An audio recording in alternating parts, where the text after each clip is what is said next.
Hi, I'm Henry J, and welcome to Random Acts of Music. We're here with Scott Stein, now of New York City, right? Yes, sir. How are you doing? I'm doing great. I'm really enjoying it. New York's great. It's a big city. It's intimidating, but it's also fantastic. There's just so many opportunities, and I'm having a blast. Now, the last time we taped you, you were just getting ready to go. Yeah. So tell us kind of if somebody else were to do this, and don't say don't do it, because it's like there's too much competition. That's what I was doing in Nashville. I say, what's your advice for somebody new? Don't do it. Don't come here. So if say Bob was going to go to start singing in New York, what did you learn? Well, I would say you definitely have to get a day job. that's first thing. I have two of them, and I actually enjoy them. And But they're both music based, so that's cool. yeah, I'm doing a lot of music teaching, and that's really helps. That's really helpful. But definitely make sure you're financially set, which is very difficult.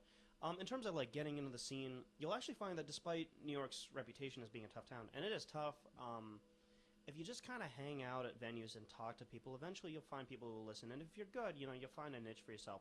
You just got to be willing to put yourself out there. And I think that that's what scares people the most, is that you can't just kind of make your recording, put it on MySpace, and hope people hear it. You really got to get out there and just talk to people. And a lot of artists will like if you support them, you find somebody you really like, they'll support you. And there really is this wonderful sense of community there. And that's what's really best about New York, and I really love that aspect of it. Describe your style.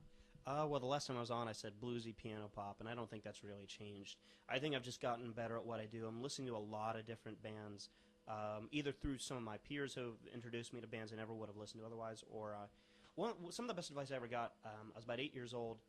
No, I was older than that. Hang on. 8.5.